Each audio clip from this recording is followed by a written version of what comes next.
Manda Jeffrey, Simba ni timu tishio ama sio timu tishio kwenye michuano ya kombe la shirikisho barani Afrika? Sio timu tishio. Unaweza kumpa ranki ya underdog kwa sababu uhalisia ni kwamba kwenye mashindano haya miongoni mwa timu 10 na ngapi 16 ndio kuna timu 3 ambazo zimewahi kutoa bingwa na tunazungumzia multiple times, sio mara moja. Sawa. Ukitaka kwa mfano include na CAF Champions League, timu kama Zamalek hapa ina vikombe karibu 11. Kwa hiyo ni timu tishio kwa maelezo hayo. Yes. Na rightly so kwa sababu pia ndo bingwa mtetezi. Sawa.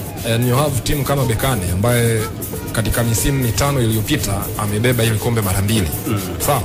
Timu kutoka Morocco inamilikiwa na one of the most powerful people katika mpira wa Afrika, Fawzi Lekia, rais wa chama cha soka cha Morocco. Msimu huu anaongoza ligi ya Morocco kwa tofauti ya point 9 juu pale. Kwa hiyo timu ya namna hiyo obviously ni tishio kwa sababu ya historia, lakini hata current status pia. Kuna Usman ndio nafika huko. Usman naye ni timu ambayo imetoka kutoa ubingwa misimu 3 iliyopita. Sawa. Misimu 2 iliyopita tuseme. Ni moja kati ya timu ambazo pia katika decade hii iliyopita, yani katika kipindi cha miaka 10 iliyopita, wakosi nusu finali, wakosi finali ni maisha ya kawaida. Kwa hiyo nao wanakuwa tishio. Of course ziko timu kama Bravos, Stellenbosch, hawa Jarapa, kwa mujibu wa historia zao ndio wanashiriki ya mashindano kwa mara ya kwanza. Kwa hiyo tukirudi katika swali la Mkai, kwa hiyo unabaki katika mtazamo wa kwamba Simba sio timu tishio, ni timu underdog. Yes. Kwa nini ni underdog? Kwa sababu ya historia na hali halisi ya weight ya wapinzani ambao anakutana nao kwenye mashindano. Kwa mfano, nilikuwa sijamaliza maelezo yangu. Ndio. Kuna timu kama CD Lunda Soul, kuna Jaraf, kuna Orapa, kuna Black Bulls. Sawa. Hizo unazoweka katika daraja gani? Hizi ndo nafika huko. Sawa. Hizi timu 4 kama kungekuwa na timu zingine 8 kama hizi kwenye mashindano haya kombe la shirikisho, tungesema kwamba Simba ni moja kati ya timu tishio kwenye haya mashindano, kwa sababu hatujawahi kusikia siku yoyote Black Bulls wanafanya vizuri kwa mashindano ya Afrika. The same with Dorapa, the same with Stellenbosch, the same with Bravos na hata hawa Black Bulls. Sawa. Lakini kuna timu kama Enyimba. Kihistoria Enyimba ni klabu kubwa barani Afrika in terms of trophy collection kuliko Simba. Tunaweza kutumia kauli hii kwamba Simba ni timu tishio kwenye michuano hii ya kombe la shirikisho. Timu tishio ambayo inaweza swali lilikuwa jepesi, nafikiri nilielewa vizuri, ya nusu finali na kwenda hatua ya finali. Simba wana uwezo wa kuvuka robo finali na kwenda nusu finali, kwa sababu ukitazama kwa miaka hivi karibuni wamekuwa wanafika quarter final na wamekuwa wanacheza mechi nyingi ngumu ambazo zimewapa experience ya kuzoea michuano ya kimataifa.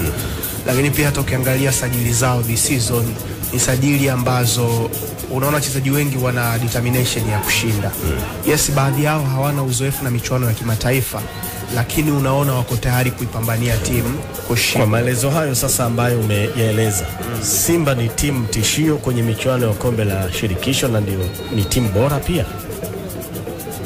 Unajua hilo swali ni pana kidogo. Ndio nataka ujibu kwenye huo upana. Yaani ni pana ndio maana ni swali jepesi. No, unajua ukisema tishio yani tishio ni ndio maana hapo unatakiwa useme. Ndio maana yake. Ndio maana yake ni kwamba ni moja kati ya timu hizo ambazo zinaweza zikawa ni tishio. Kama ni miongoni ndio. Au swali lako lilikuwa ni kwamba Simba peke yake ndio tishio. Yani tishio yani kwamba ni timu ya kuogopa kwenye michuano ya kombe la shirikisho. Simba ni timu tishio ama sio timu tishio? Simba sio timu tishio.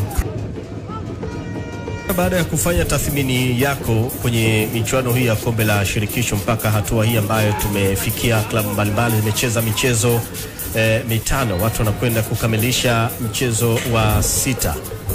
Kwako ni timu gani ambazo unaweza ukasema kweli ni bora na zimeonyesha performance bora sana uwanjani, na unaweza pia kutupitisha pia katika misimamo ya makundi hayo jinsi yalivyo. Kamanda Jeffrey, karibu. Ukiangalia mpaka baada ya mechi 5 kwa kila kundi, kwa makundi yote ni dhahiri timu za North Africa na timu za kusini mwa Afrika ndio zina dominate. Ukiangalia kundi A kuna Al Hilal nafasi ya kwanza na MC Alger nafasi ya pili. Kundi B FAR Rabat wa Morocco na Mamelodi Sundowns, lakini pia Raja Casablanca hayuko mbali, ila yuko nafasi ya Raja wako nafasi ya 3 na watahitaji miujiza sana kwa Mamelodi Sundowns kushindwa kupata pointi moja ili wao wavuke, lakini Sundowns nadhani wana rekodi nzuri ya head to head dhidi ya Casablanca. Kundi C Ahli na Orlando Pirates wametofautiana pointi moja, na kundi D kuna Esperance pamoja na Pyramids. Ukiangalia Esperance na Ahli ndio timu zilizofika finali msimu uliopita.